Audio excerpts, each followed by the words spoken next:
USA Ultimate is proud to present the 2016 USA Ultimate College National Championship. The women's title game features the 5th-seeded Sweets from Whitman College and the 3-seed Superfly from Stanford University. We're at the WRAL Soccer Park in Raleigh, North Carolina. Stanford trying to add to its championship legacy. Whitman trying to make school history and win their first title. They got past Virginia and Oregon yesterday, and the stage is set for what should be a tremendous title match. Hi again, everybody. Evan Lepler with Ian Toner. It's the culmination of 4 days here in Raleigh. It really is a culmination of 4 years for many of these student athletes. And today, one of these teams gets crowned a champ. Not sure many predicted this matchup when the tournament started, but both teams very worthy of being at this place. Neither team has lost a game at this point. This Whitman team trying to bring home the first title in program history. Stanford trying to add to their storied legacy. Well, Stanford has 7 championships, but Whitman College in Walla Walla, Washington, it's hard to believe. 3 years ago, they were making the decision. Should we go Division I or Division III? They chose to play with the best, and they've been as loose as any team at the tournament, having a lot of fun and looking good winning. Evan, we've been down on the field with them. You'd never know that this was a national championship setting. One of their great leaders so far this weekend has been Claire Revere. She's done everything for them, an absolutely dominant performance against Virginia in the semifinals, earning blocks for her team, throwing goals, reeling in important break goals. Expect her to have a large impact for the Sweets. Yeah, Whitman has a bunch of stars, but in the semifinals, she shined the brightest without question. Stanford Superfly. They haven't won since 2007, but an incredible championship pedigree. Their coach, Robin Davis, was a sophomore on the '99 championship team, has coached the last 4 title winners, and we saw a performance yesterday from Courtney Gegg absolutely taking over the game as they vanquished their great rival, Oregon. Yeah, perhaps exercising some demons from last year's championship game. Stanford really finding themselves with an opportunity to add another title to a storied legacy. Courtney Gegg, just one of a number of all-stars on this team. She's an incredible deep threat. Her size is just a natural advantage over many other women in the field, and expect her to take very few points off this afternoon. Hard to believe she's just in her 2nd year of playing competitive ultimate. How good will she be by the end of her career? That's a question for another day. Today's topic, a title. Whitman and Stanford set to battle for ultimate immortality. The opening pull coming up next. The 2016 USA Ultimate College Championships are presented by Discraft Ultrastar, the official disc of USA Ultimate. Discraft Ultrastar now available at over 1,900 U.S. retail locations, including all Dick's Sporting Goods and Hibbett stores. By 5 Ultimate, apparel made specifically for Ultimate players by Ultimate players. Visit 5ultimate.com for everything from Discraft Ultrastars to jerseys, shorts, and custom team uniforms. And by USA Ultimate, the national governing body for the sport of Ultimate in the United States. For more information or to find out where to play in your area, visit usaultimate.org. Stanford Superfly 1 year ago was in the championship game. It was an incredible emotional affair with Oregon, and Fugue came out in front. Today, Superfly hopes to celebrate at the end of the day, but Whitman has title dreams as well, and they are ready to go. Jeremy Norden coaching the Whitman Sweets since he graduated from playing with the men's team in 2012. He coaches alongside Ben McGinn, and their commitment transporting themselves from Portland to Walla Walla frequently this past few months to practice with the Sweets. Whitman has really grown into itself this weekend, and Stanford Superfly with Cruz, one of the captains, Natasha Field-Marsham, the speedy sophomore cutter, Courtney Gegg, so dynamic, going deep. Shayla Harris, she shut down Jessie Schaffner yesterday. She'll get the task of trying to stop Claire Revere today. Monisha White, Annie Rempel, and Caitlin Go in the handling core, and Robin Davis with her championship history leading the way. We've asked Robin a couple times about that throw from Caitlin Go to beat Oregon yesterday. It was incredibly dramatic, and we've got a perfect day for ultimate here in Raleigh today. Yeah, it's more reminiscent of the conditions that we had on Saturday.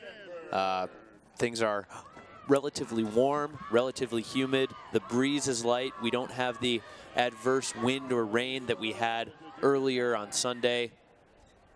These are the conditions we want for a national championship game. Stanford in the white, Whitman in the blue at 7-on-7. We're playing a 15. You can throw the disc in any direction. You set a pivot foot once you catch it. Self-officiated game with observers to solve disputes. Whitman's Ari Lozano.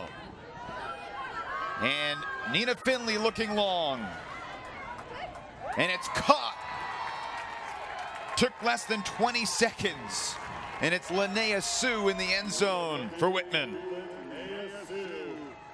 Whitman's made a statement all weekend with their deep game, and they waste no time.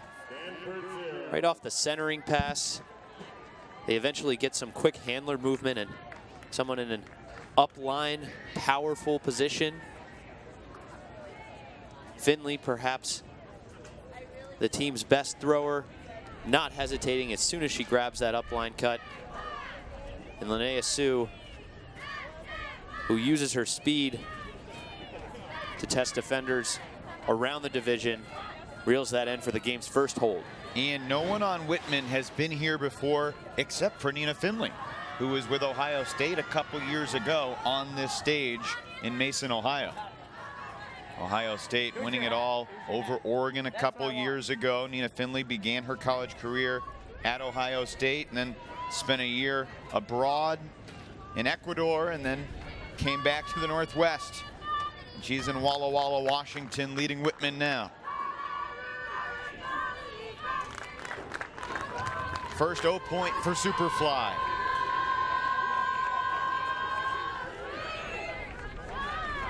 Let's see how Whitman matches up defensively.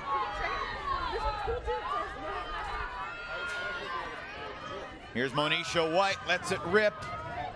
And it's knocked down by Lozano, intended for Field Marsham. Ari Lozano, the Callahan nominee for the Whitman Sweets. That kind of defensive play is what she's known for and how she's made a name for herself in the women's division. Tough catch, made in the middle of the field by Sue. Her twin sister Alyssa missed the semifinal game against Virginia, suffered a minor injury in the quarters against UBC. Could Finley go 2 for 2? No. Disc just floated a little too far. Looking for Sloss.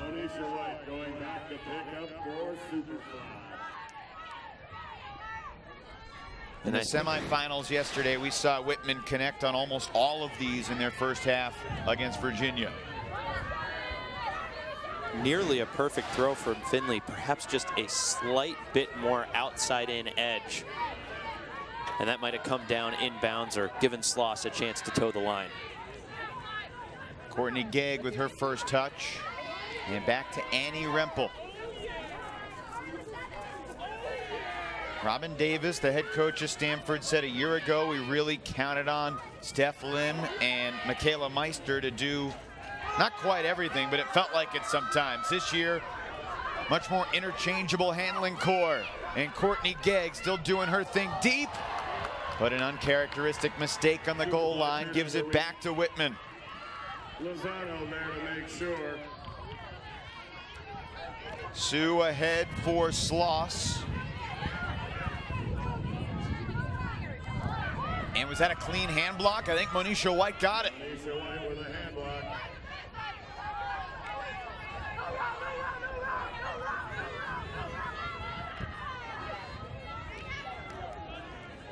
Really lively atmosphere at the start of this championship game here in Raleigh. Stanford in search of the equalizer.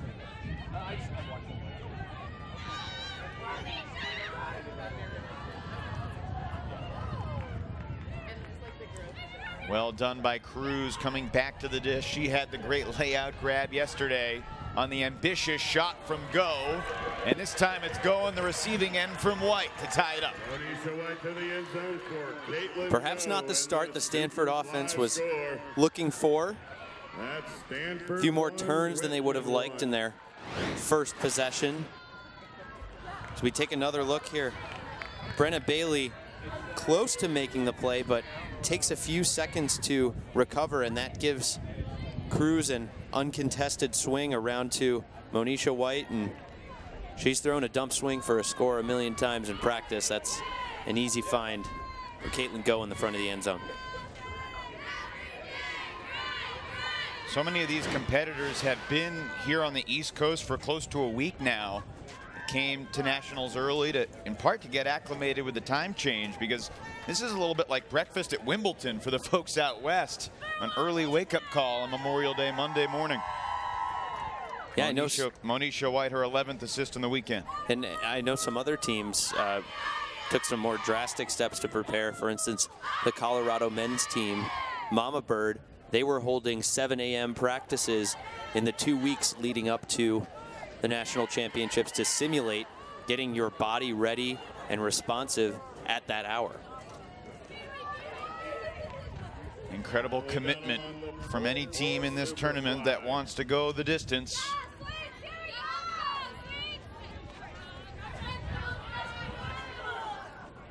That pull sails out of bounds. Out of bounds on the pull. Margot Heffen picks up. Both these teams won their pools. Stanford had a tough game against Washington, the 3 seed versus the 6 seed. That was really the only time in pool play Superfly was challenged. Revere looking long. Beautiful toss, and that's Alyssa Sue. Linnea's twin has Whitman's second score. Claire Revere has no fear. She catches this swing pass, and despite Harris closing in on the mark, no hesitation in just stepping around and releasing that break backhand hook. We saw a very similar shot from her in the semifinals against Virginia.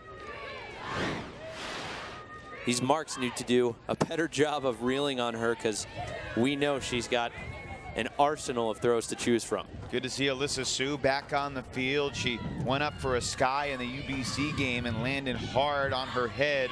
Was not ready to come back for the semifinals. They were able to get past Virginia without her, though. Both Sue sisters coming up through the Seattle Small Fries program. Nina Finley as well, coached by one of the legends in women's ultimate, Miranda Roth. Arguably the greatest player of all time, although there are a few other names you can throw in that conversation, but no pun intended, the way Roth is revered in the women's ultimate community, it speaks to what her progeny is doing on the ultimate field in 2016.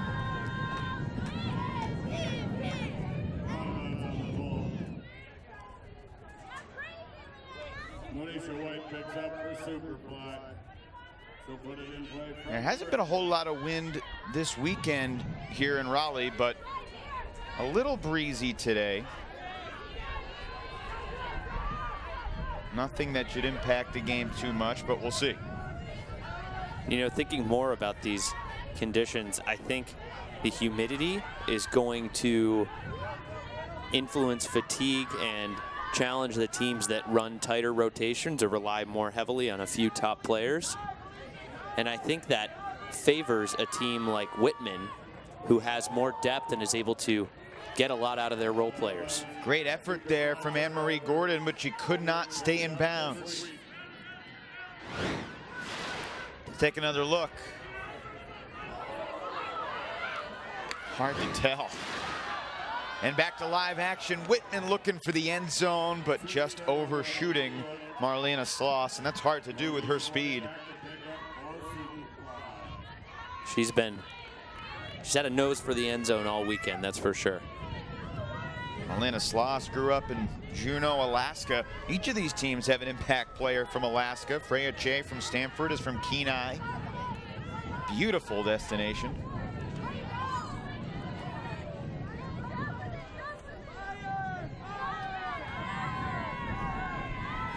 For Stanford, it'll be Rempel and White quarterbacking in the backfield. Gegg resets for Rempel. And the around knocked away. What a start Linnea Sue is having here.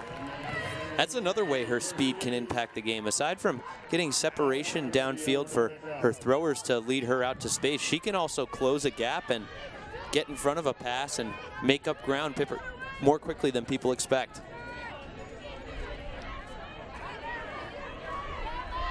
Yesterday, Whitman got an early break when the score was 2-1. Lozano, did she make the play? Holy cow, she did! Lozano, the toe touch to give Whitman the break.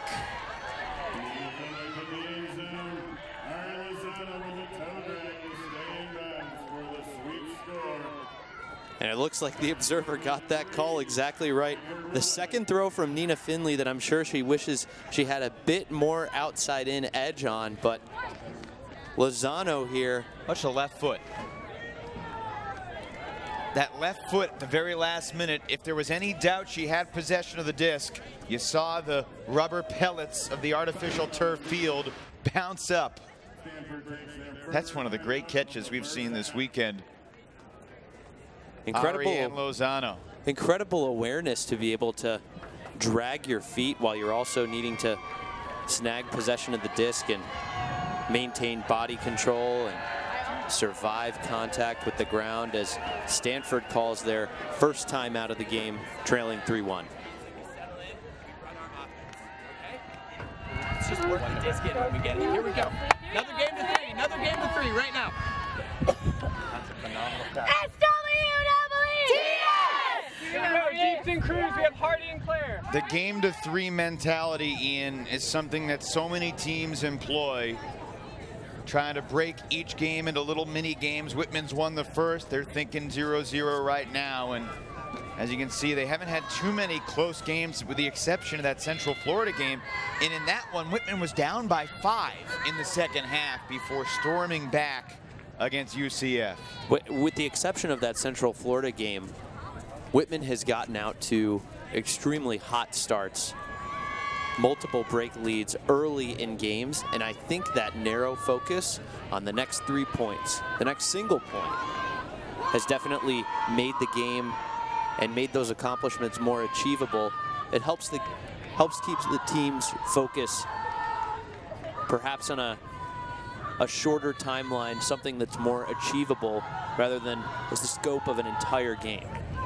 Well, these two teams did meet twice during the regular season. The combined score of those two games, Whitman 20, Stanford 20. Each team won by 2. They met at the Stanford Invite and the Northwest Challenge, although Claire Revere was missing in the game that Stanford won.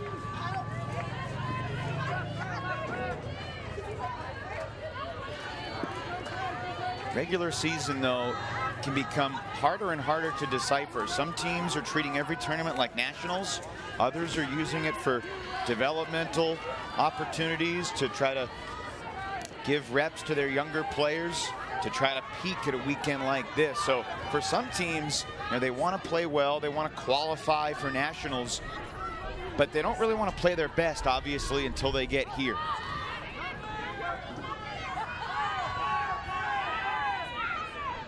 Rosemary Sandino gives it to Veronica Cruz. Big mark there from Revere. Back to Sandino. And Stanford has its second score. Courtney Gegg in the end zone once again.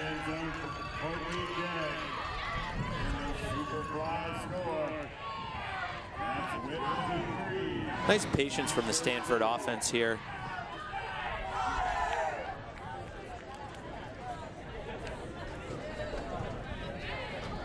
Just taking easy looks up the force side.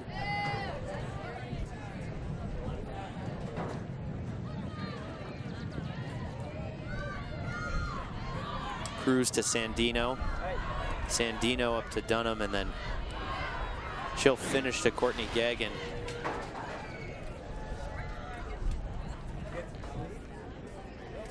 An interesting story coming into this weekend. Hallie Dunham, her father, has made a name for himself being particularly involved in spreading ultimate news to fans and parents and players who may not be at the same events. And some players, perhaps elsewhere around the division, have taken to creating a separate Twitter account for Hallie's dad's ladder that Hallie's dad likes to stand on and periscope footage or record game footage to eventually distribute to the rest of the community. He's a very devoted parent for sure. Hallie Dunham coming to Stanford, one of the impact freshmen in the country. And I asked Robin Davis, when did you find out Hallie Dunham was coming to Stanford? It was around the Northwest Challenge last year when Hallie Dunham's youth team actually beat us at the Northwest Challenge. Jacqueline Verjou was on that YCC team that, with Hallie Dunham and some others, beat the eventual national finalists at one of the biggest women's tournament in the country in 2015. I think that says a lot about the Northwest youth scene.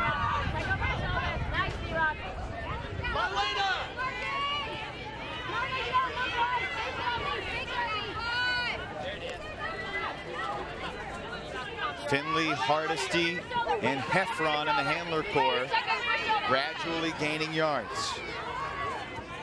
What are you seeing from Stanford's defense here? Not a true cup. Just some general sagging in the lanes to try and force more horizontal disc movement and clog the downfield shots. But this patient lateral movement is pretty beautiful. Yeah, for lack of a better phrase, absolutely.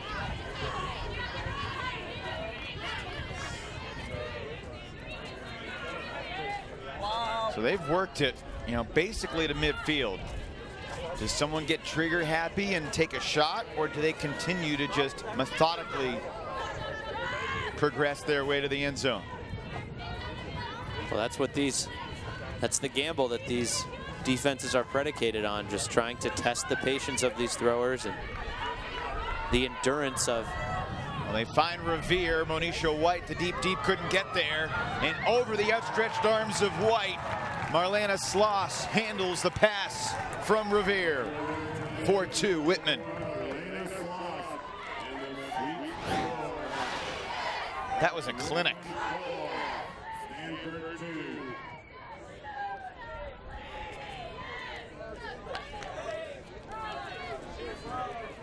I'm not sure Stanford could have played much better defense on that point.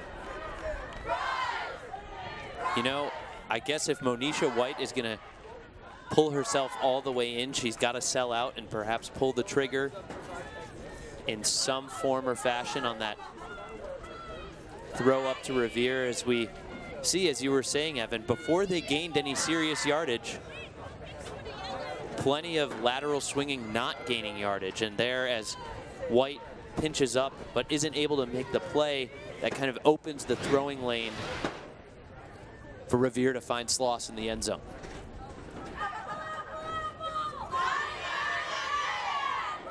$21 goals now for Sloss, Blackjack, and Revere has thrown so many of them. A silver medalist in club with Seattle Mixtape, a gold medalist, USA U23.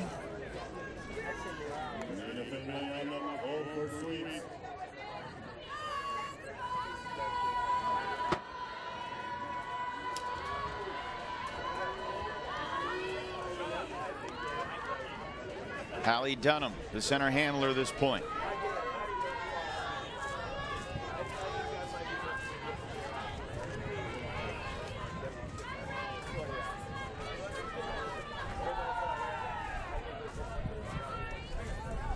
A little bit of a sagging response here from the Whitman defense.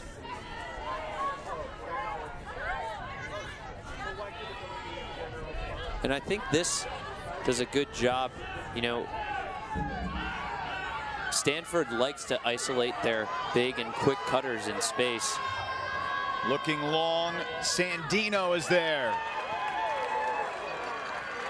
Last 2 points were somewhat mirror images of each other. Patience, finding the right look, and then capitalizing quickly.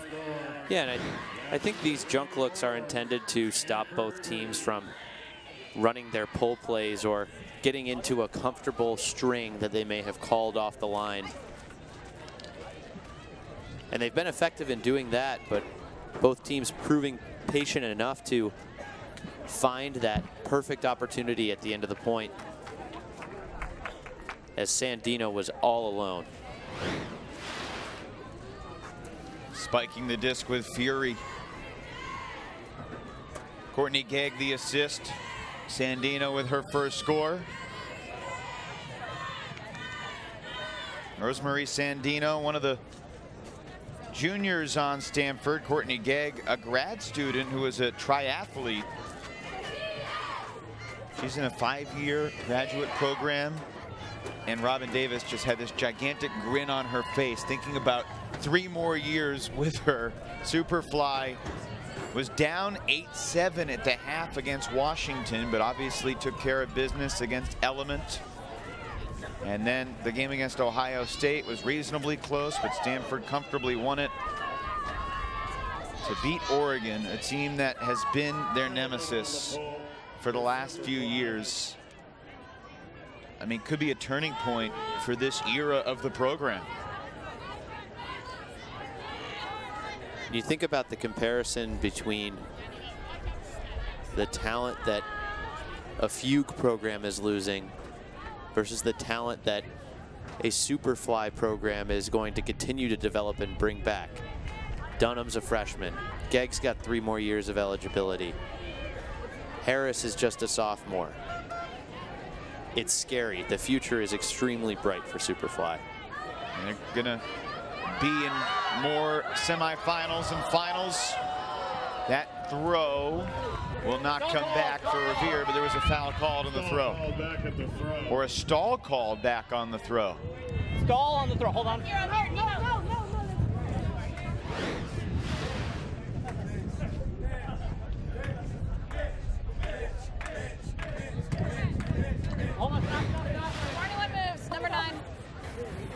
All right. There. It's contest, so it's going to be a turn there. You can tap it and we can move. But you're going to bring it up there. You can tap it and then we can go. Went out. You can slide, ladies. That's being. Stall contest. Turnover will stand. Disc the Superfly. So Stanford disc just across midfield, looking to tie it up. This is Michelle McGee. Dunham. Low release backhand. White takes a shot.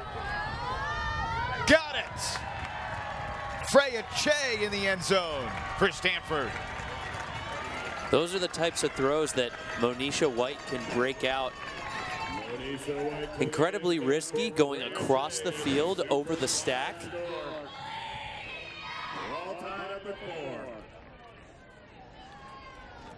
But she drops that in a spot where no one else is going to get to it.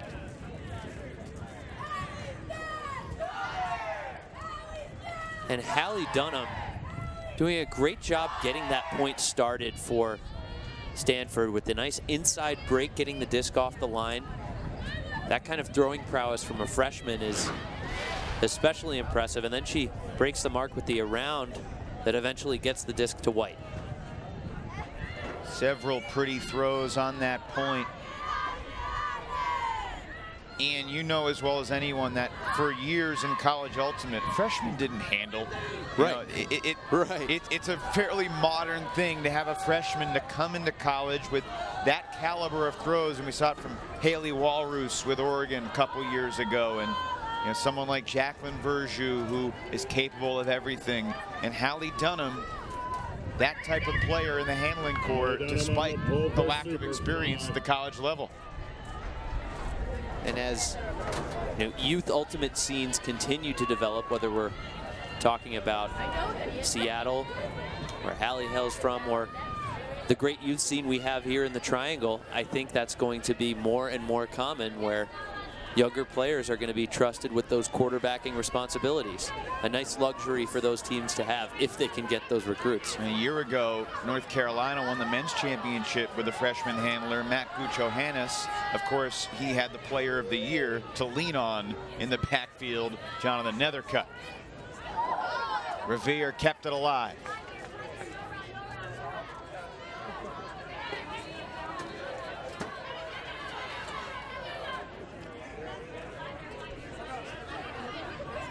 This is Finley.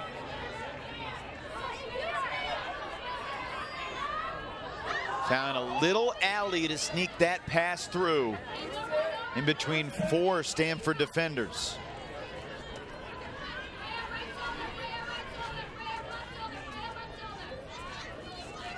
You know, both these teams have demonstrated a really wide lens of vision in their handling core, but that passing lane closed fast. Michelle McGee got a hand on the disc.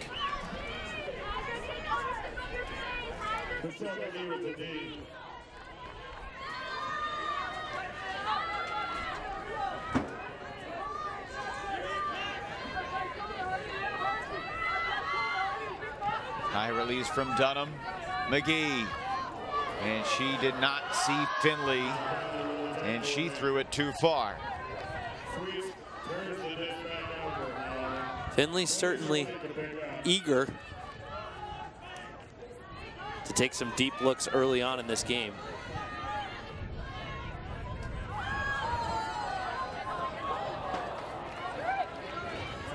Well, this is certainly the sloppiest point of the first 9. Yep. I'm okay with that last turnover, though. I saw what Dunham was going for. It's a great break throw. That may have been deflected. I believe Sandino definitely got a hand on that one. Revere recognizing and able to save possession. Coming one, coming one. It's a self-officiated game. Players make the calls on the field. Observers have oversight, can issue conduct penalties like team misconduct fouls or personal misconduct fouls. And the observers do make active calls on whether the disc is caught up or down or inbounds or out of bounds, also for goals.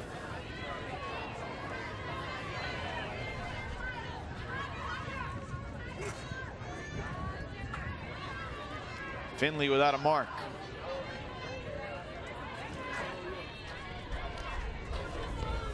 Takes the outside in shot.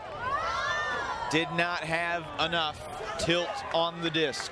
You know, and I hate to be too critical of Finley because she's one of the few throwers that's really stretching the field for Whitman and unafraid to do so. But this is the 3rd or 4th time when we've seen her need to put slightly more edge on a throw, and the result is a costly turnover. And there's Marlena Sloss getting into the passing lane, creating the red zone opportunity here for the Sweets. Melissa Sue had Revere for a second, missed her. And once again, just outside the goal line, the Sweets cannot cash in there. Back to Superfly.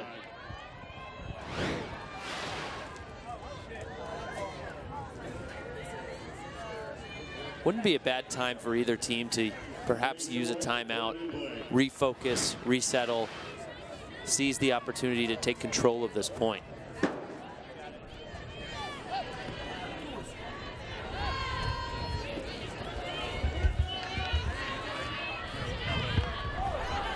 Stanford moving in the right direction. Dunham wants it all. Sandino and McGee are both there, and it's knocked away by Hardesty.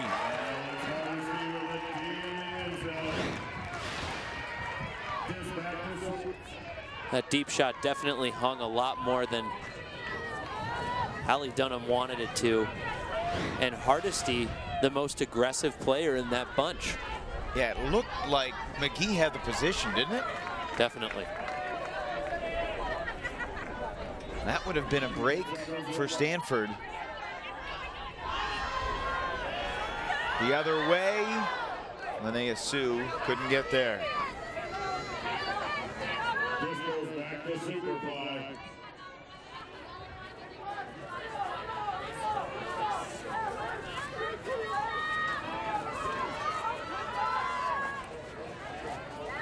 Nine turnovers already on this 9th point of the first half.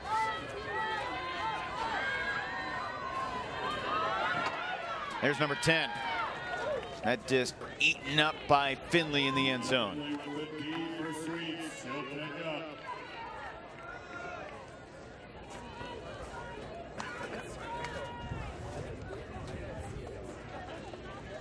Dwight need one.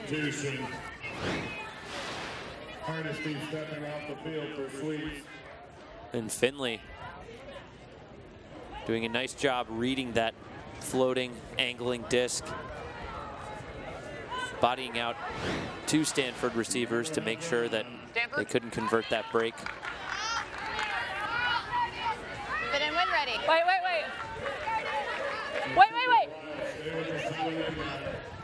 I believe there might have been an injury call.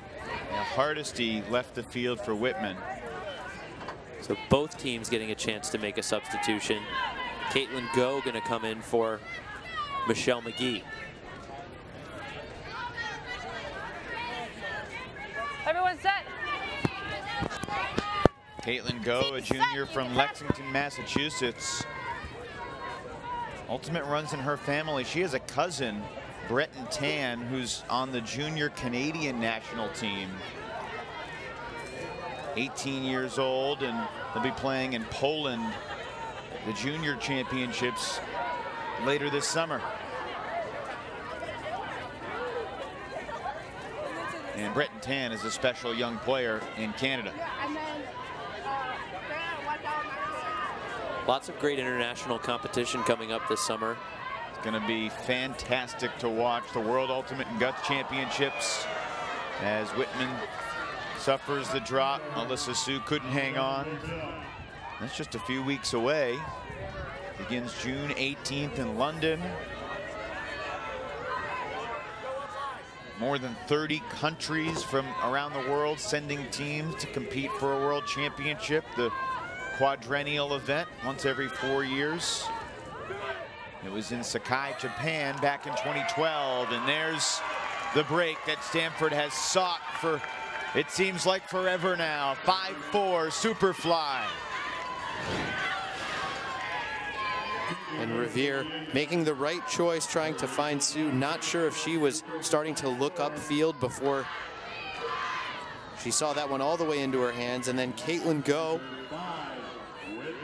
the team member who came in off the substitution, throwing the goal, and that is a huge break for this Stanford defense.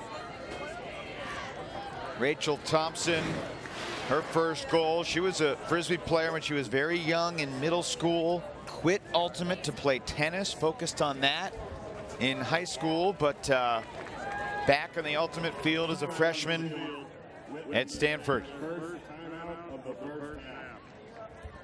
And you thought the timeout could have come during the point, but certainly still a good time for it here as Whitman calls for the breather to try to talk it over. The Sweets were up 3-1, and since then, Stanford has won 4 of the last 5 points. And I think Stanford's junky, poachy defensive looks have really made the Whitman offense uncomfortable. To be able to split, and to be that fair, person that's taking away the continue. Sorry, as we listen in here, we're either going to have the continue or we're going to have the wing close enough to be the next continue. Does that make sense to everybody? Yeah. We have to look to continue those swings every time. Right? When we turn it, we have to work a little bit harder to be on her hip. It's just like the UVA team, where all they want to do is grind underneath. We got to be set up on her underneath hip every single time. Yeah. Okay? We're going to work harder than them. We're going to hit our throws and catches. It's going to be an easy throw. 1 minute, Blue, 1 minute. Yeah. Let's go. Yeah. Trust each other right now. Trust each other. Get the fire. Let's go!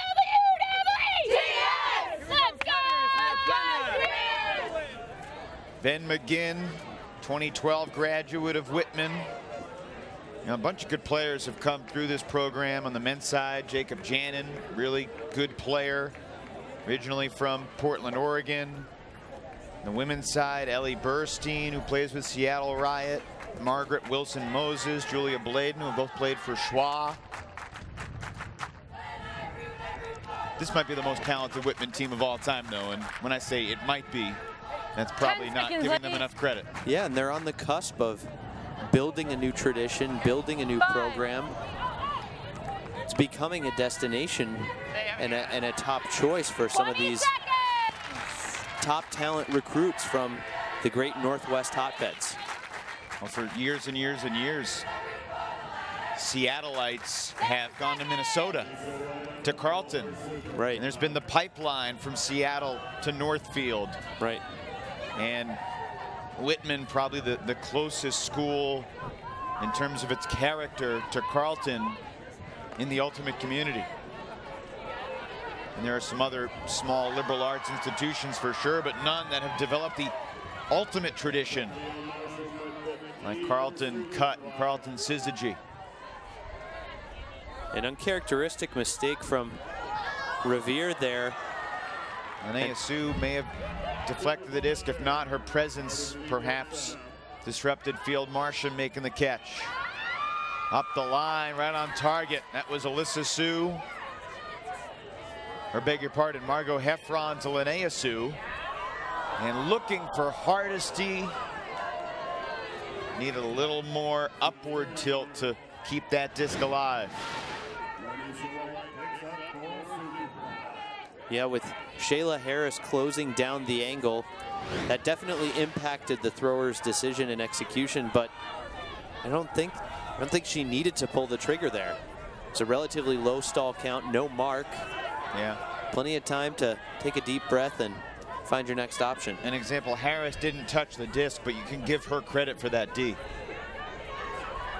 if you're a generous scorekeeper. She's been impactful in that way all weekend long. He's taken the toughest matchup on the other team so frequently.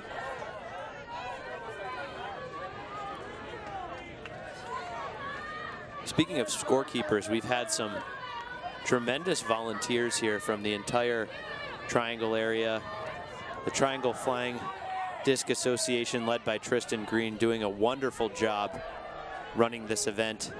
Over 200 volunteers throughout the tournament. Monisha White to Courtney Gegg. Stanford has its largest lead yet.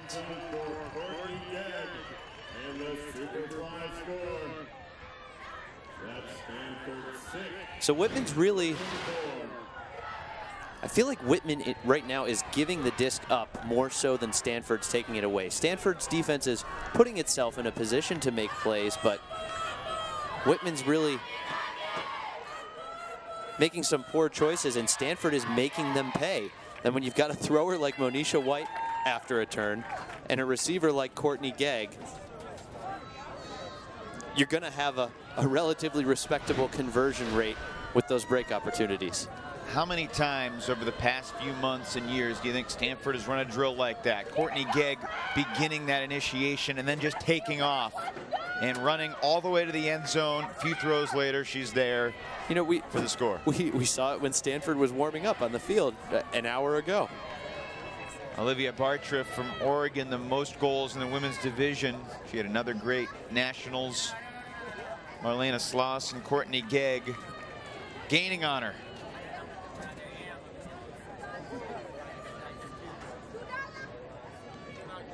Monisha White, one of the assist leaders in the division.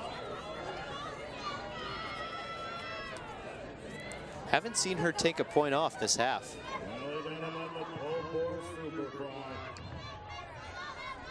I think both coaches, you know, thought if we could get a lead of a few points, then we'll have the luxury of giving our players maybe a point here and there, our really top stars.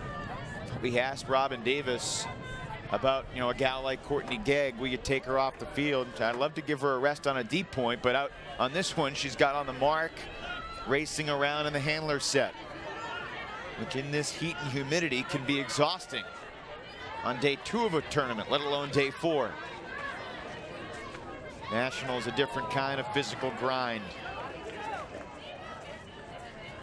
And once again, this Whitman offense proving patient so far, but not really able to get into their free-flowing, full-field rhythm. Here's a good swing to switch fields, Finley.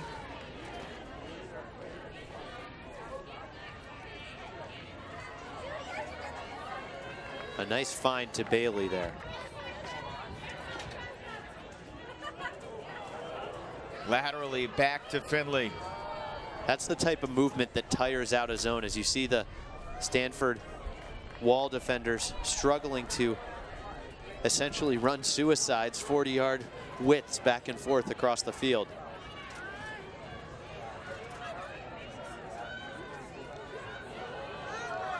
Ten yards away.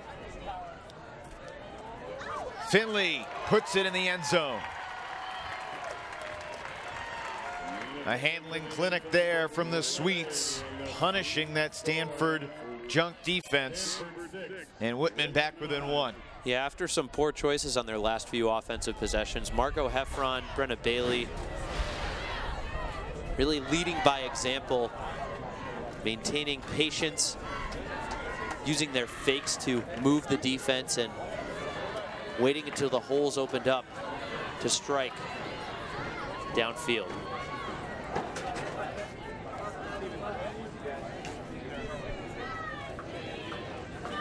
Well done there by Bailey, finding the pocket in the defense. And a veteran move there by the Whitman coaching staff, waiting until the last possible second and then calling a timeout to maximize the rest for their team. So that's their last timeout this half. Yeah, I'm surprised more teams don't do that. You know, oftentimes if a team goes on a 2 or 3-0 run, the coach will kind of walk on the field as the goal is being scored and signal timeout. Worst case. But technically you could wait, you know, a good 60 seconds, then take the timeout and buy your team that extra time. It's like the NBA coach walking on the court as the 3 is in the air because he knows it's going in and needs a break. Really counting on the points to take away and the wings are in charge of the middle hoppers, okay, or middle yard gain. So if you're talking to people on the sideline, if there's someone in the middle, we need the wings to take that. The only exception is on like swings quick before the point gets there. The wing can flash the line. They're not really looking at that much. They're really not. So just sort of be almost near the line. You don't even have to be all the way out to the line at this point. Get there, but then back to the middle. You're really prioritizing the middle. Okay? And mostly those wings are coming really far back as like a swing anyway. It's like your job is not to take the handler swing. Okay.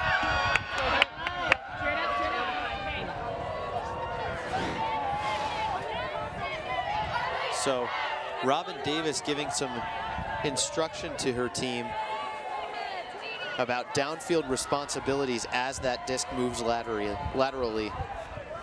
Who do the downfield defenders need to keep an eye on? And they're trying to delineate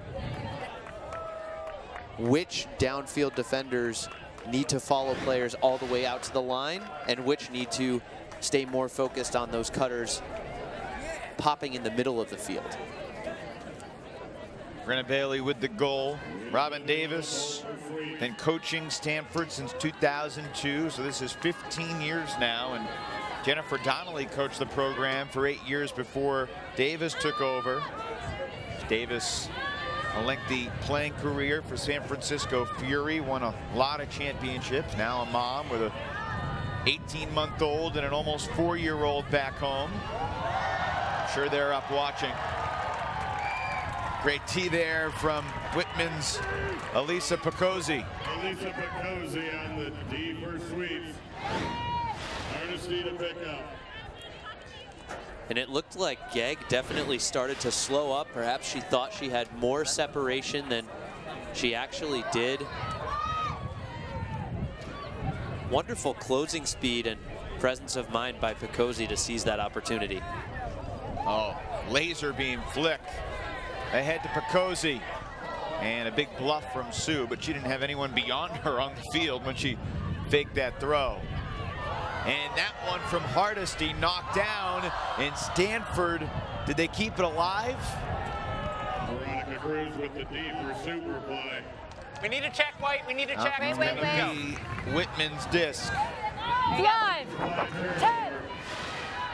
So Cruz picks this up and tries to dish it to Rempel, but Rempel perhaps started taking a step to the other direction and wasn't expecting it. A mental mistake by Cruz. If they want Rempel to have the disc there, just let her pick it up. Near the sideline and over the head of Sue.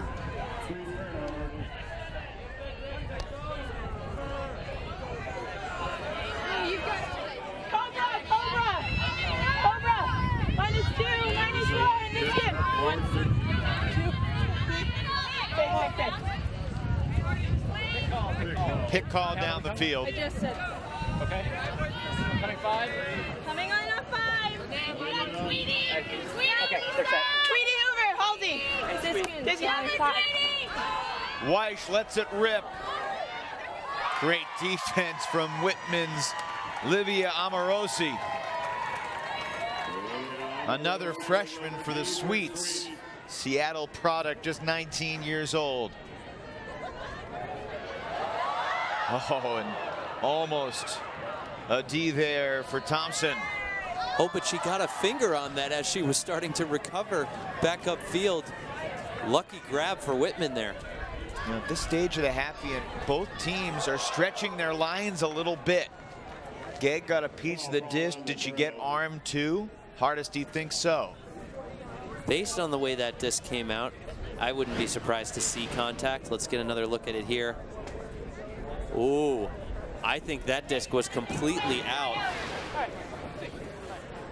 No contest? Foul, no contest? Foul, no contest. We'll be here on 1. But perhaps there was some contact between Gegg and Hardesty that we didn't see, as Everyone's set? Gegg doesn't Everyone's contest set? the foul call. It's only 1.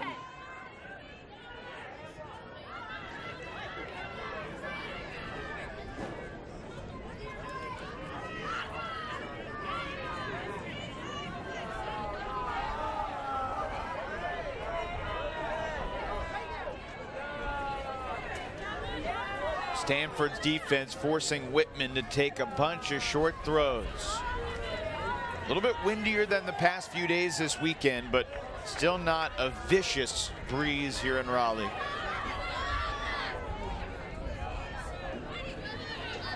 Whitman, a fine display of disc skills, moving it around, forcing the Stanford cup to work.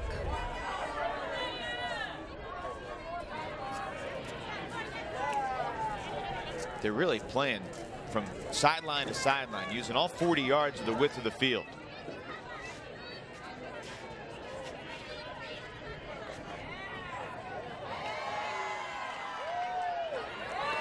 Cross midfield.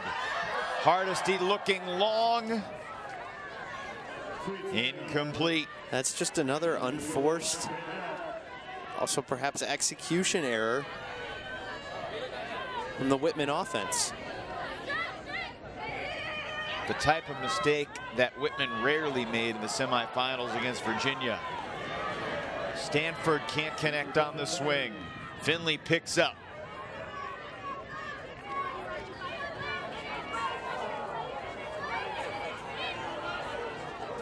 (6-5) Stanford. Halftime is at 8. Game to 15. Soft cap after an hour 25. There's no hard cap. If the soft cap goes off, they'll add 2 to the higher score, and that's the new number to play to. Whoever gets there first gets a gold medal and a championship trophy.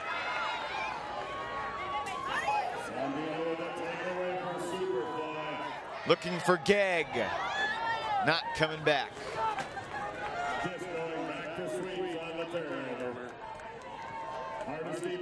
This first half is starting to look reminiscent of the turnover-filled first half that we saw between Stanford and Oregon yesterday. No one was going deep, but Finley let it fly. White now has some pressure, and Monisha White hit from behind, still able to knock it away from Picozzi. Yeah, please stop walking. Number 23. You need to go back, please. Okay. Yep. No injury. So Monisha White doing a good job trying to maintain position, but Picozzi actually had a great shot at that disc. Yeah. White could have backed up a little more, and as she was trying to maintain position, Picozzi stepped on the back of her foot, kind of gave her a flat tire. The equipment timeout allowed her to resolve, and now White. Will this one stay in bounds? It will not. Tip to these throwers in the second half. Put some more outside in edge on your throws. Well, the breeze, what little wind there is coming from the far side of the field to the near side. So the crosswind makes that tilt on the disc even more important, because if it's flat, it's going to fade to the near side. Right.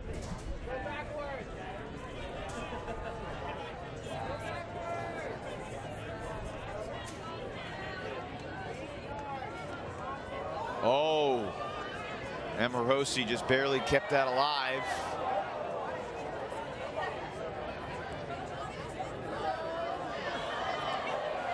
A lot of float, Monisha White lurking.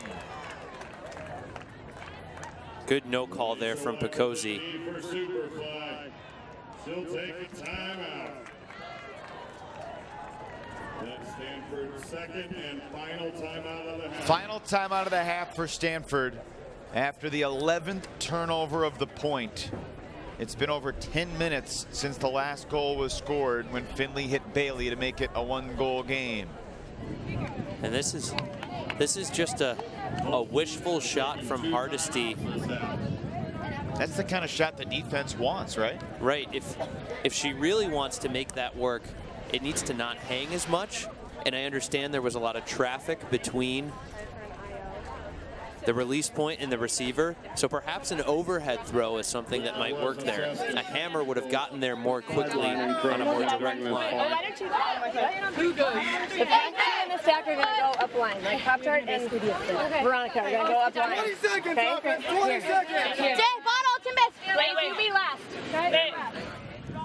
So as Stanford tries to figure out their call, I think we're going to see a couple people go up the line, perhaps clear out and open up space either for a shot to the inside lane or for someone to come back for a reset and start the rest of the dump swing offense.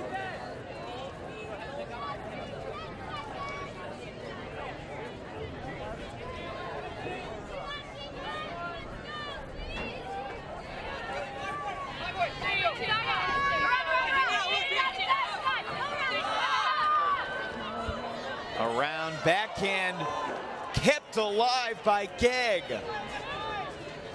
Rempel to the end zone, Cruz. Superfly back up by 2. I'd love to ask Monisha White if that's exactly who she was throwing to when she released that, because there were a few receivers that could have been coming back. One of them, Sandino. But Courtney Gegg saving possession. And the Whitman defender, Livia Amorosi, if she had just pulled the trigger and didn't even need a full layout, perhaps gone to her knees, she could have gotten a hand on that and forced the turnover before it got into Gegg's hands. So it's now a 6-2 run for Stanford since they trailed 3-1 in the early going.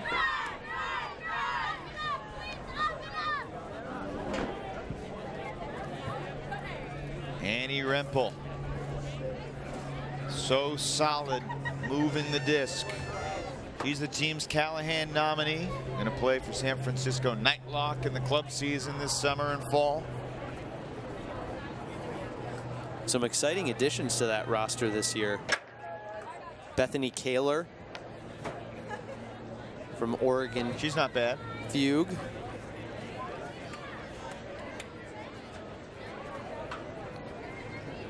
Nightlock had its best season ever last year as the second team in San Francisco with the perennial powerhouse Fury.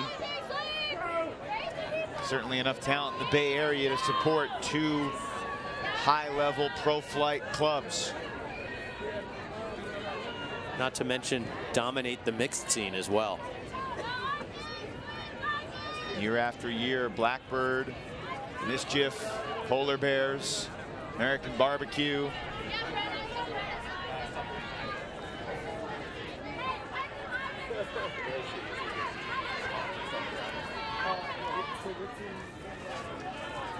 If Stanford breaks here, they'll take half. Hardesty, good vision there to find Sloss. You know, one thing this defense has done has neutralized the deep speed of Sloss just a little bit.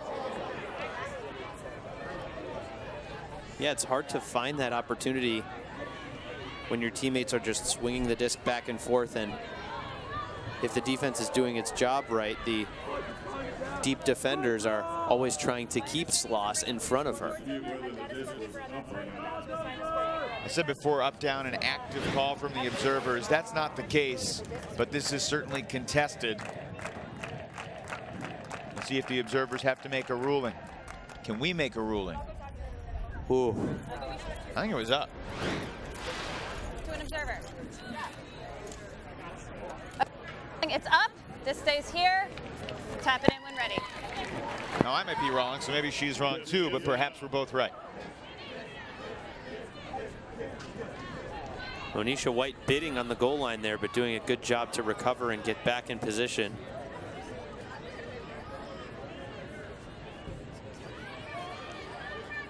Get the feeling this is a really critical goal line red zone sequence here for Whitman. Stanford not calling fire and going one-on-one defense. They're staying in the zone.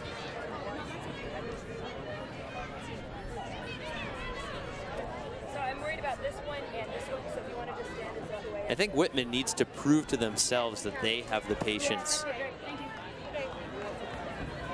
and the capability to survive a long possession like this. Because they're just going to see these looks for the rest of the game. Stanford pushing Whitman backwards. Oh, and that throw snuck through to Finley. Hardesty held the position with Field Marsham bidding behind her. The Sweets finally pay off the possession with a score. And the Sweets score. That's Stanford 7, Whitman 6. Stanford's really making Whitman work for it. And I think that's part of the Stanford game plan, right? They don't want to let the Whitman offense get into their free-flowing, wide-open, deep game.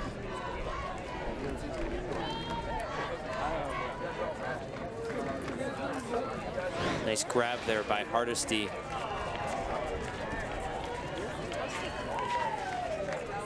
And another assist for Nina Finley.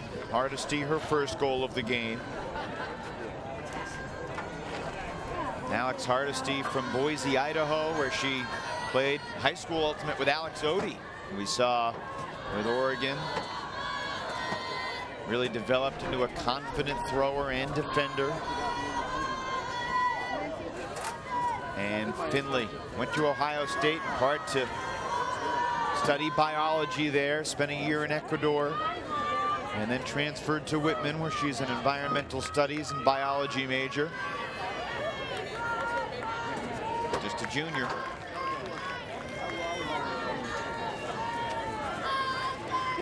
Second.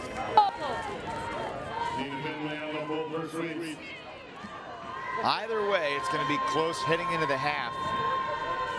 If you joined us late, Whitman received to start the first half, so Stanford has a chance to go a double score right here.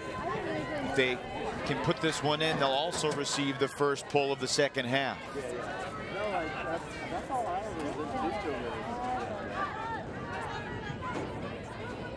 Look at how much space Stanford is giving Rempel, White, and the front of the stack.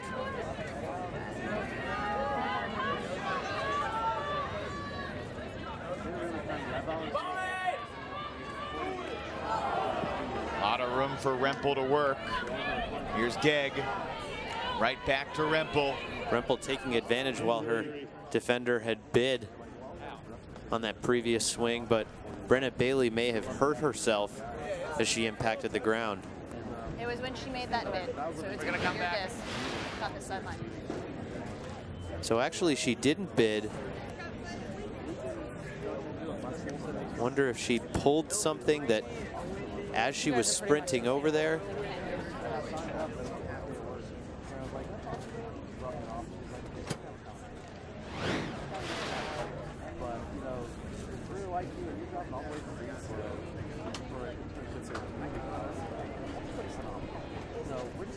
Well, with a number of long points, 9, 10, 11 turnovers, it's unlikely we're going to get to 15.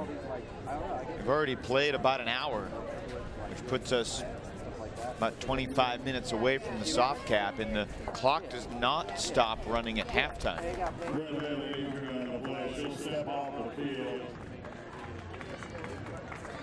Less than 15 minutes of playing time in real terms until we get there. Assuming we do. So Bailey getting a breather. Hopefully just a cramp. Nothing more serious structurally. The play goes back to the time of the injury. So Gegg will have possession of the disc. About 20 yards. Well, they'll give it to Rempel just shy of midfield.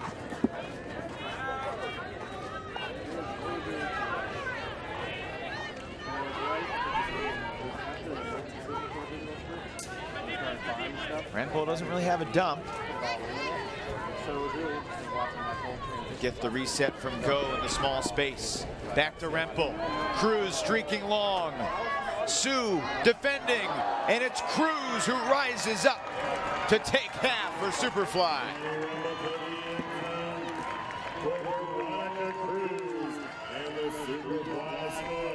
And this is a position that the Whitman Sweets haven't been in since perhaps the Central Florida matchup in pool play. That was the only time they trailed. Annie Rempel, Stanford's Callahan nominee, with a difficult same third huck. Finding the streaking Cruz in the back of the end zone. And Stanford in control here, an 8-6 lead going into halftime, and they will receive the first pull of the second half. And it fell behind 3-1, but Veronica Cruz leading Superfly back. She had the catch at 14-13 yesterday to send Stanford into the finals.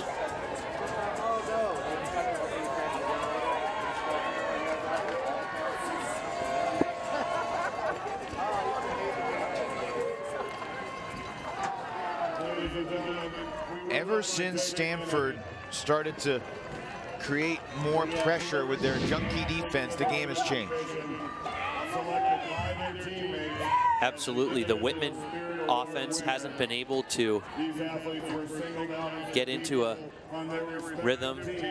So we see some great defense from the Whitman Sweets unit as well, not giving up on discs.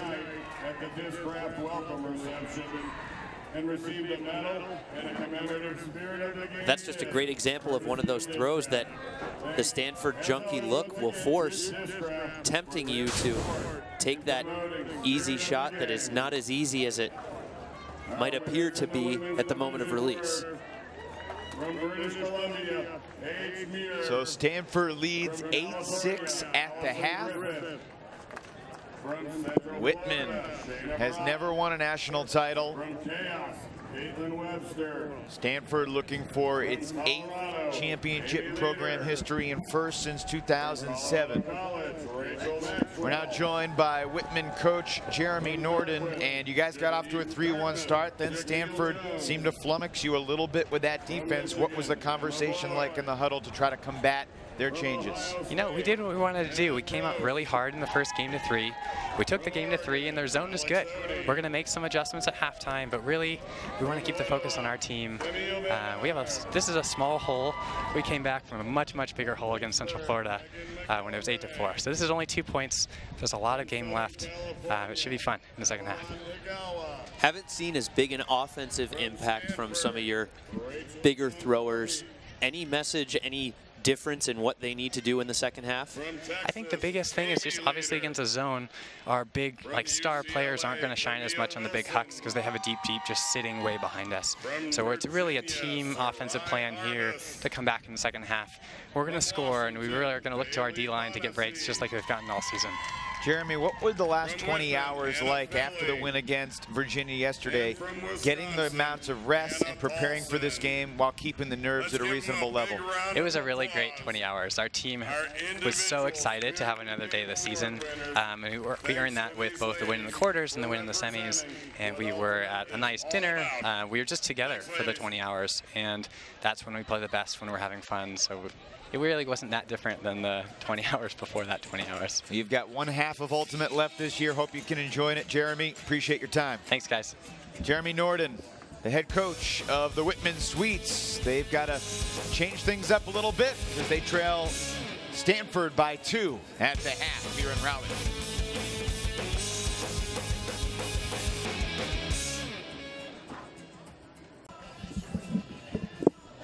Oh, I've seen all sorts of weather this weekend here in Raleigh. It was sweltering heat the first couple of days. Yesterday, intermittent thunderstorms, but much more pleasant on this Memorial Day Monday, as the women's championship game has Stanford up by 2 at the half. Whitman got off to a great start with Finley connecting with Sioux. Yeah, Whitman's coaches preaching the focus on that game to 3. They won that first game to 3, 3-1. Largely on the backs of their deep shots. One of them coming here from Claire Revere. And another shot here, Ari Lozano with perhaps the catch of the game so far. Worth noting that we haven't seen her on the field that much since she made that catch. Wonder if he was shaken up at all. At that point, the game started to change. What did Stanford do differently? I think they threw a different defensive look, perhaps some more poaches, things that confused the Whitman throwers, tested their patience. And ultimately, Stanford, after getting those turnovers, was able to capitalize. As we see on one of these deep shots from Monisha White to Courtney Gegg. And then Whitman, trapped in their own end zone, going up against this poachy, zony defense. Tries to show an appealing look to Hardesty, but Monisha White is there to knock it away. And shortly thereafter, Rempel striking deep to Cruz, who makes a great grab over Sioux, and that was for halftime. Stanford Superfly up 8-5.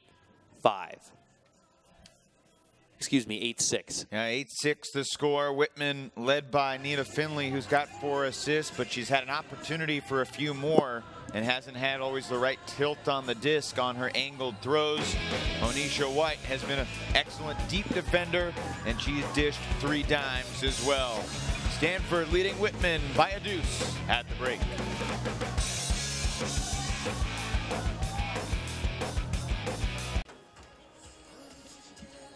Well, the women's championship has come down to Whitman and Stanford in the quarterfinals. Virginia beat Dartmouth. Whitman surpassed British Columbia. Stanford over Colorado, and then Oregon knocked off UCLA, coming from the pre-quarters all the way to the semis. But the Sweets and Superfly at the half Stanford leading 8-6, and we're joined by the head coach in her 15th year with Superfly as the leader of the program, Robin Davis. All right. Coach, you guys fell behind 3-1, employed that junky defense, and it really seemed to change the game for you. What was the thinking there? Well, the game plan was man defense, and they ran right through it. So we had to make some adjustments, and when we pulled out the old standby zone. You know, in past years we've really been a zone team, so even though we've been prioritizing our man defense, we have a good zone to fall back on. Seen a little bit less of perhaps Shayla Harris. Annie Rempel's got quite the tape job. Is everybody feeling healthy enough to survive the second half? They're digging deep. Yeah, but we're using a lot of fresh legs. You know, freshman Rachel Thompson and Freya Che, people who didn't see as many points earlier in the tournament are making an impact right now. Obviously, they're going to make some adjustments to your zone. What's the key to your zone staying successful? Being aggressive. It's a really aggressive zone. So we're either going to get the block, we're going to try to get the block early and not have to run so much. So it's aggressive. One half of Ultimate left in your season. What's the final message to the team here? Dig deep. Strength of the wolf is the pack. Robin Davis, thanks so much. Have fun. Hi, boys. At home. Love you. 8-6 is the score. A championship on the line. This one's going to end quicker than you might think because it's not going to get to 15. Stanford and Whitman second half coming up.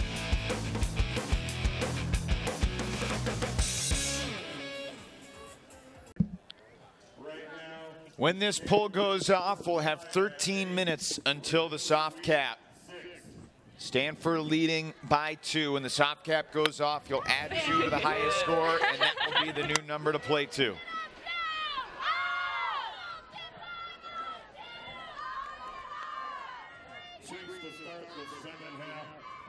So Ari Lozano, someone who we didn't see a lot of in the second part of that first half, is actually out there sending the opening pull deep for Whitman.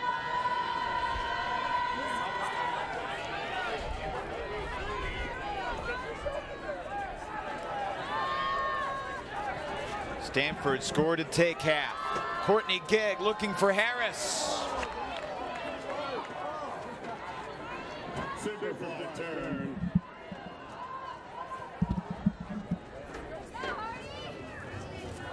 Ian, you know that Whitman's going to have their opportunities. Stanford's not going to play perfect. The question is, can Whitman capitalize? Back to where you were at the time of the throw, ladies. Time of the throw. I'd like to see Whitman, if they do get some turnovers, perhaps execute some fast break offense and prevent Superfly from getting into that defensive rhythm where they set their zone or their poachy look.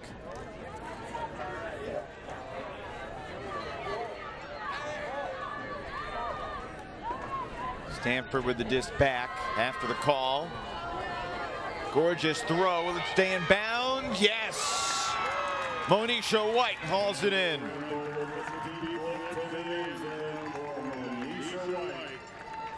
What a throw from Annie Rempel. Courtney Gegg stuck on the sideline.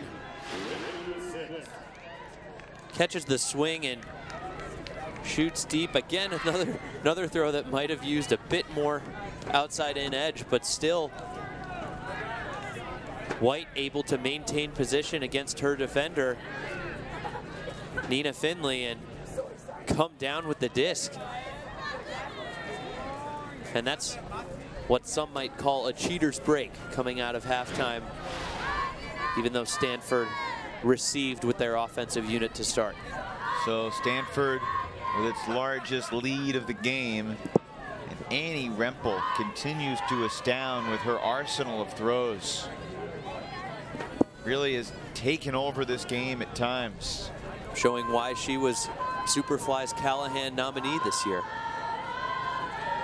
24-year-old grad student from Fresno. And she has the luxury of taking a defensive point off here.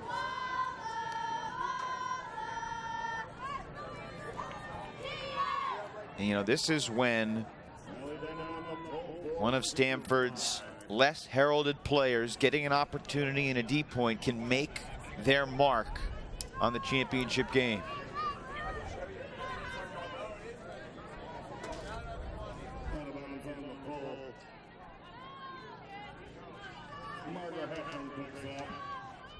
Margot Heffron, the junior, will center the disc to the brick mark after the out-of-bounds pull. And almost a huge mistake, but Revere keeps it alive on the sideline.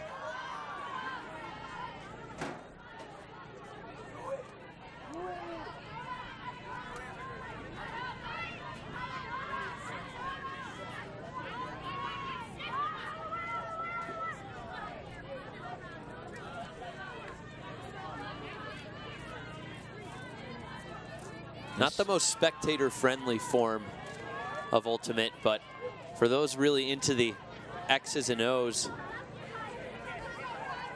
this is a great chess match of sorts as an errant throw drops to the turf. Another unforced error. Looking long, too long. I thought it was really interesting what Robin Davis said at halftime. Our plan was to play man defense, and they shredded it those first few points, and they found an answer with the zone. Monisha White gobbles that one up. I mean, that's what smart coaches do. When one look doesn't work, go to the next thing in your toolbox. Keep experimenting.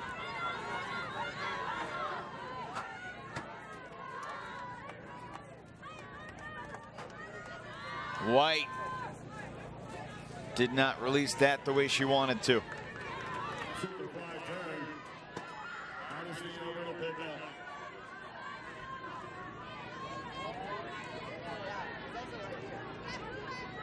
When your offense is struggling and you pick up the disc on your goal line, the end zone looks way further away than 70 yards.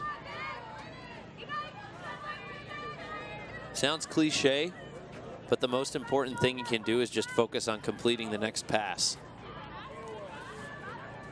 And Whitman doing a good job of that as they've worked it all the way up to the attacking brick mark right now. Revere has not been able to run free quite so much. They've moved her back into the handling court. It seems to be one of the adjustments they've made, get her closer to the disc.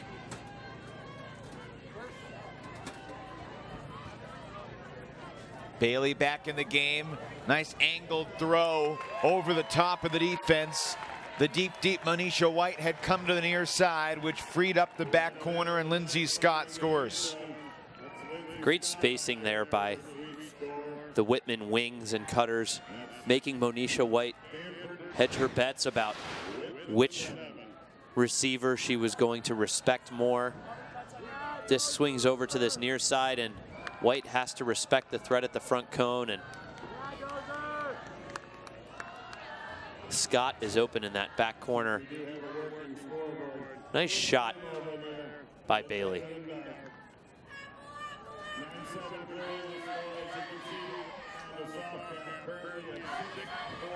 So 9-7, Stanford Superfly leading the Whitman Sweets. We are just over 6 minutes away from the soft cap, Evan. Every point critical here for the Sweets. Whitman College, Walla Walla, Washington. Liberal arts school of about 1,500 students. And in 2013, they were the Division III Sweets. They opted to compete at Division I Northwest Regionals. They qualified for nationals that year, the first time they made it to Natties. And every year since, they've been back, growing exponentially as a program. This year, they've also added a D3 developmental team. They're called Walla Walla Sweet Onion. The team has many layers, they say. We understand they don't necessarily have a coach at this point, but their captain's taking on the mantle of leadership to start to build that program. A lot of people play Ultimate at Whitman College. There's a strong intramural scene. Jeremy Norden and Ben McGinn were saying that back when they were in school, you weren't allowed to have too many guys from the club team, as Gegg will not be able to keep that one in bounds.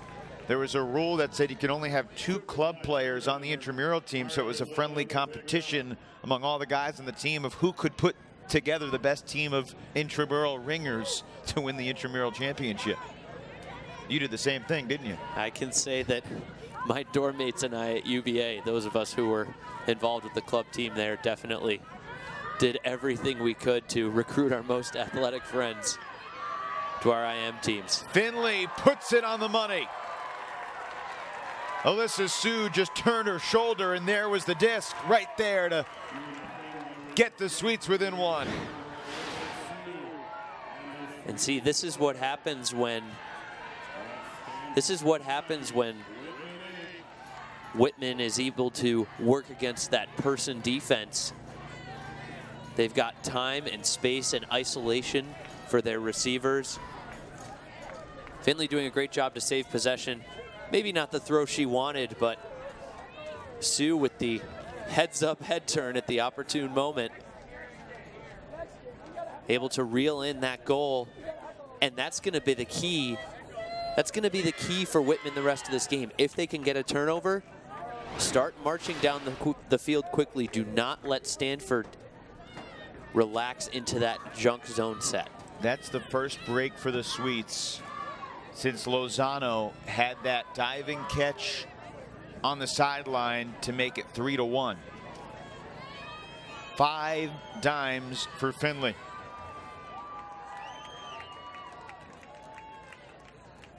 There aren't too many players in college ultimate, men's or women's, that have won national titles at 2 different schools.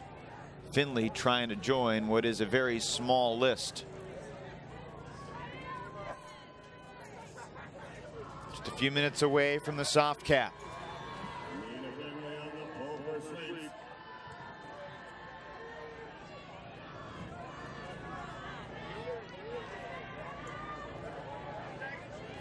Caitlin go. Up the line, contact, Gegg plays on. To Rempel. Nice slash cut.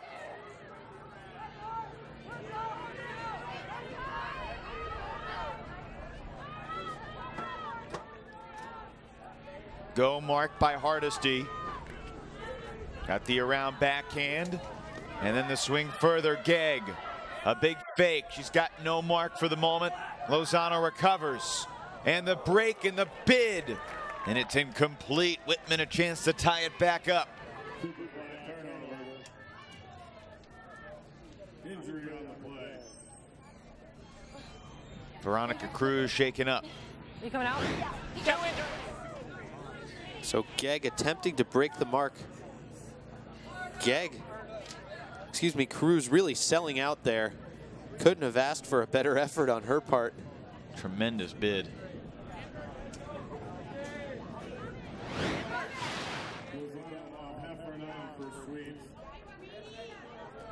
Good to see her up on the sidelines, perhaps. Brief moment of getting the wind knocked out of her.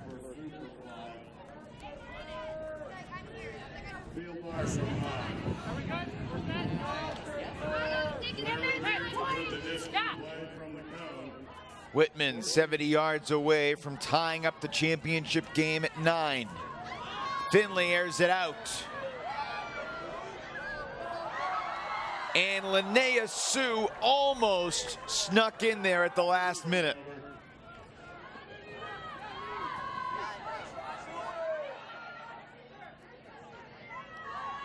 You know, for as many assists as Finley has had, she's also had her fair share of questionable shots. Again, we're less than a minute away from soft cap. It'll be on 1. That's starting with the disc with a chance to tie the game, and she throws a deep shot up when there's already a defender deeper than her receiver. And a very capable deep defender in Monisha White.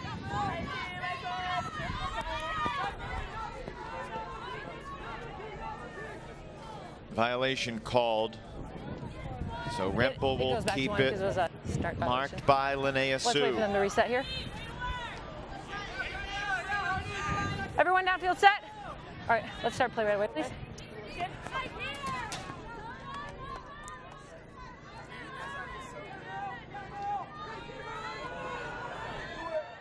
White keeps it alive.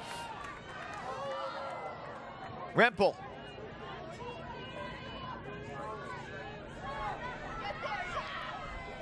Good defense from the handler set, denying that up line to White.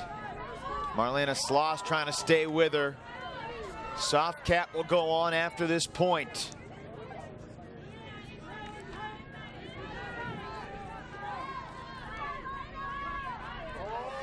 Gegg up line for go. Stanford back up by 2, will play this one to 12.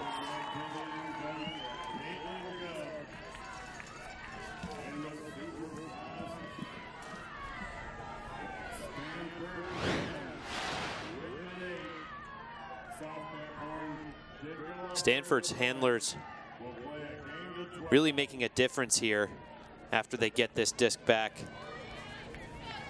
Caitlin Go giving and going, proving too much to handle in the red zone, taking advantage of that open space. An easy shot for Gegg. And Stanford Superfly in the driver's seat, up 10-8 in this game to 12. Yeah, to win it, the Sweets are going to have to score 4 of the next 5. Not something that Ben McGinn or Jeremy Norton would be telling their teams in the huddle. We know they're focused on the next game to 3.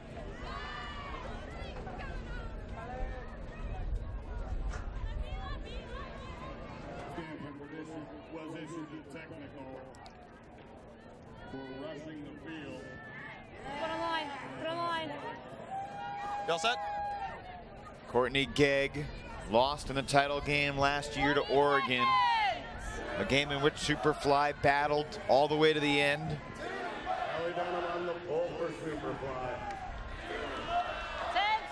And if you remember last year, Oregon was coming off a loss in the previous year's championship match.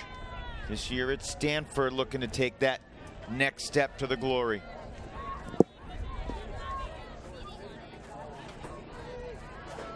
Finley, high throw handled by Alyssa Sue. More of the same from the Superfly defense.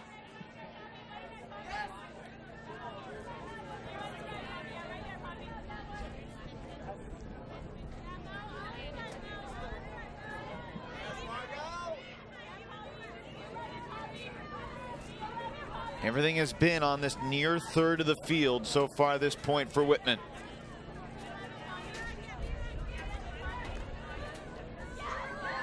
Oh, and that disc nearly stolen, but the deflection fortuitously bounces to Sloss. Low throw just past the defender.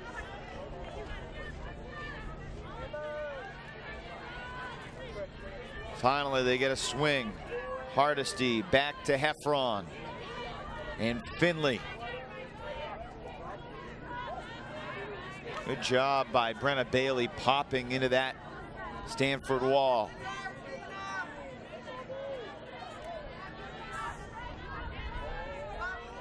Better job by Stanford's Emma Heath on the mark there, not allowing that swing initially. 10-8 Stanford, game to 12. The soft cap is on. There is no hard cap anymore in the semis or the finals at Nationals.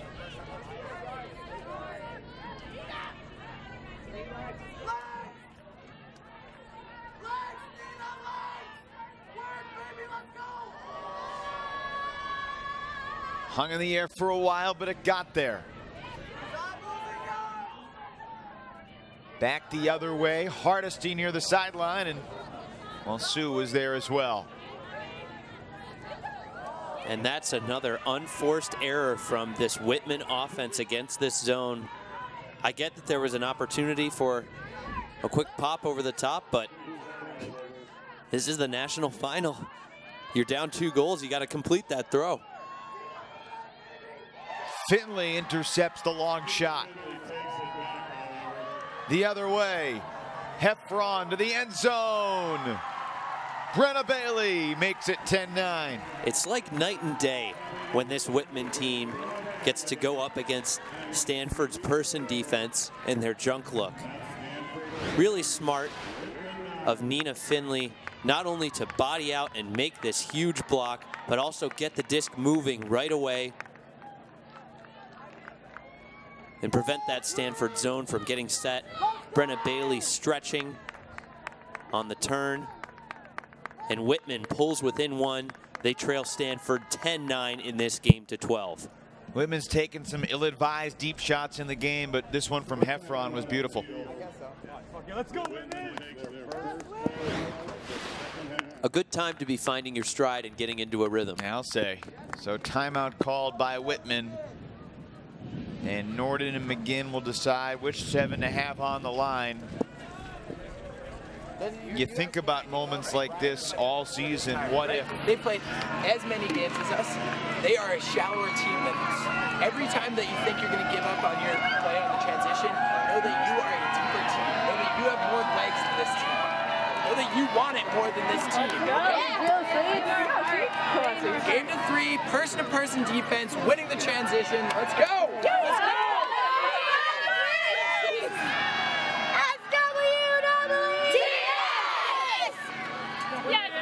I hate to blow the wind out of Ben McGinn's sails, but even if his team wins the game to 3, if Stanford gets to 2 goals first, they will win the national championship. You're right. I wonder if Claire Revere standing on the line be like, well, coach, point of information. I doubt it. So you see Nina Finley getting ready to pull. Hardesty and Revere with Alyssa Sue out there too, along with her twin sister Linnea. And on the other end, Robin Davis, along with her coaching staff, Jenny Wong and Stephanie Lim. Harris, Gegg, Sandino, White, Gordon.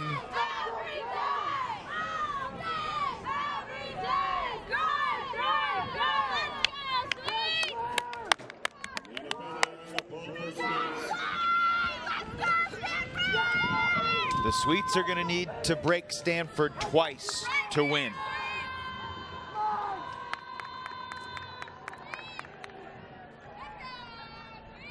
And at most, we'll play 4 more points.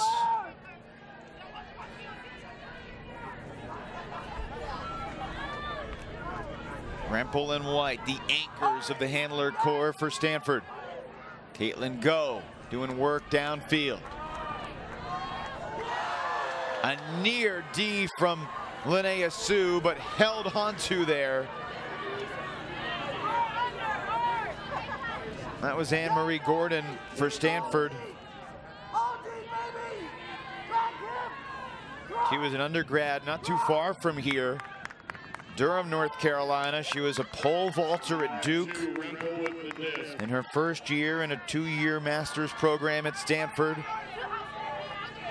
Never got to travel abroad in college, so she went to the Dominican Republic to teach after graduating from Duke, and it was in Santo Domingo where she learned to play ultimate, and they're watching. This is to get within 1 of a title. Courtney Gegg goes up for the sky. 11-9 Superfly. We know Courtney Go, Caitlin Go loves her inside flick, and perhaps no better example of that than this shot to the end zone. A mid-range huck here, putting it on a shelf for Gegg, and she's got to start to slightly reach back over her head to reel that one in. Caitlin Go plays with that go big or go home mentality. We saw it in the semifinals against Oregon and on the championship stage as well. And you have a receiver like Courtney Gegg. Oh, that's huge. You let her make plays. My bad. Give me a check, Jen. Give me a check. Yes, please! Let's go! Gegg will get a breather. Caitlin Go to the sideline too. 2 goals, 2 assists for the Massachusetts native go. And we'll see who's on this D point. Dunham, Cruz, Field, Marsham, Che, Monisha White still out there too. And this is it for Whitman. They need to score, otherwise Stanford's the national champ. We played at 12.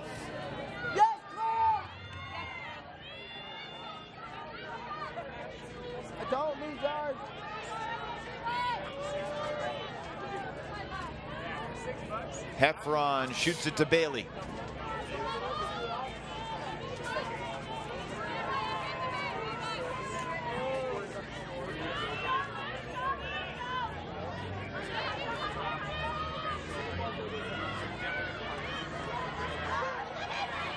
Cross midfield.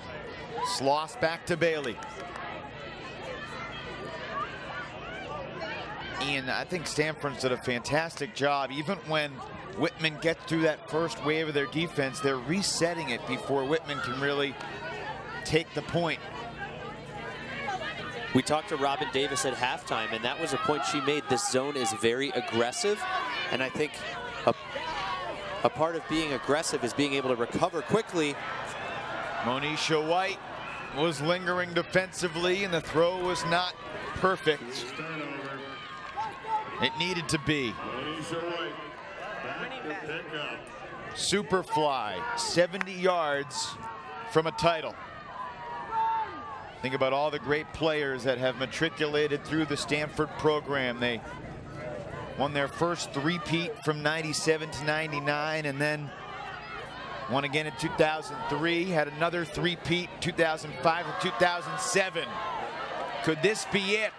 Claire Revere tries to deny it. It's deflected off the arm or the face of Che. Whitman has at least one more possession.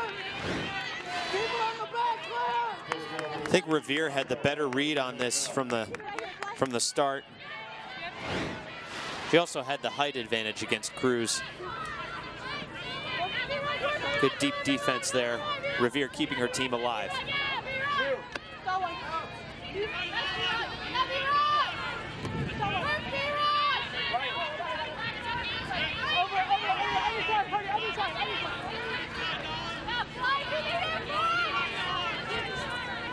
Nice throw there. Great throw from Hardesty.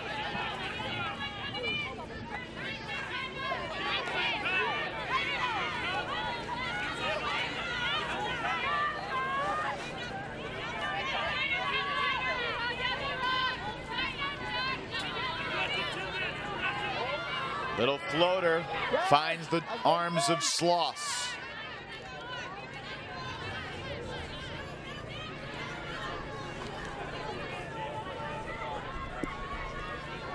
Well, Whitman has moved the disc outside the shadow of its own end zone. Patiently progressing. Heffron, Finley, and Hardesty. Downfield, it's Revere, Bailey, Sue, and Sloss.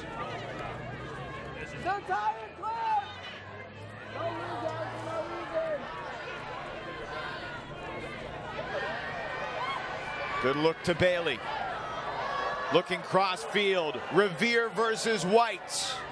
Claire Revere runs it down. White had the position, but Revere had the read. And the sweet score. This throw goes up, and I think White, after taking her first look at it, thinks it's going to trail outside in instead of inside out, and Revere just attacks that inside out path from the get-go, beating White to the spot. And Evan, the Sweets aren't dead yet. You don't need 2 feet inbounds. You just need the one, the first point of contact. The right foot of Revere certainly was in.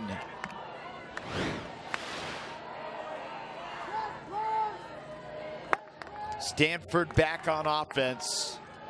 Certainly Courtney Gegg returning to the field. I'm surprised to see Revere on the sidelines at this moment.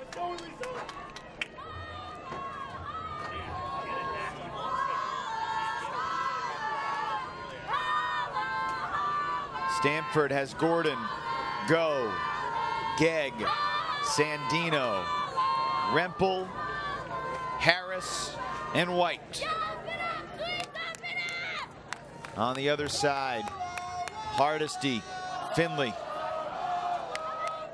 Sloss, Picozzi, Bailey, Linnea Sue. As you said, a little bit surprising to see Revere on the sidelines. If Whitman can break here, then they'll have a fresh Revere for the universe point. But this is championship point for Stanford. Monisha White got that power position, but nobody was stretching deep for her. Rempel hits Gordon on the under.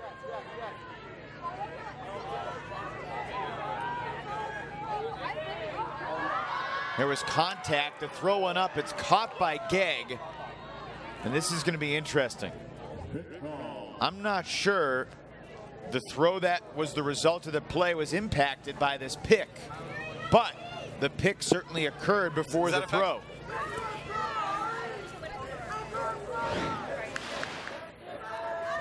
What you think, Ian? So the pick happens in the path of the throw, but the receiver, the final receiver and the receiver's defender were not involved in that collision. I think you could argue that with the throw going over that lane where the pick was, perhaps it was involved, even though indirectly. Yep. Would have had a chance at perhaps sticking an arm out to get a hand on that throw. It was at like 8. So well, yeah, you're at 8? Yeah, okay, so you're coming in on 6. Right, hang on. Yeah, you guys set? Coming in on 6. We're in on. Interesting. Stanford gets the reset. Stall back to 0 as Rempel surveys. Laying out Caitlin Go. Up the line, it's Gegg. She's been in this spot before.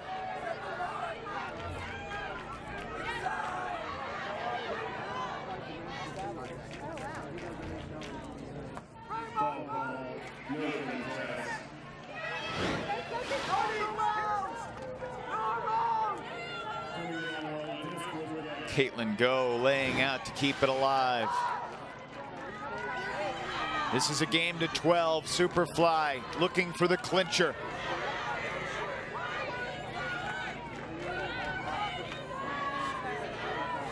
Pick call downfield. It'll stay with White. Rempel's got a lot of room to work here, Ian. Let him set. Let him set. Everyone here set? Set. Went on 2. We'll see if Monisha White puts a throw out to space or perhaps looks at that inside lane for her. Perhaps a violation on the restart. I was a little surprised to see Rempel move back to the swing as opposed to attacking that space up that far sideline. You're saying perhaps she's opening up the space for the next cutter in the stack to attack. Oh, I said stalling 3 last time. Right. No. It doesn't matter. So it's the same stall that you were coming in the first time. The first time I said stalling 3. No, you didn't. No, you didn't. It's 2. Stalling 2. Okay. It's a 2. Downfield, Aria Lozano on Courtney Gegg. And there's where the cut's coming from. Gegg wins the under. Gegg to the end zone. Gordon inbounds. Stanford Superfly, national champions.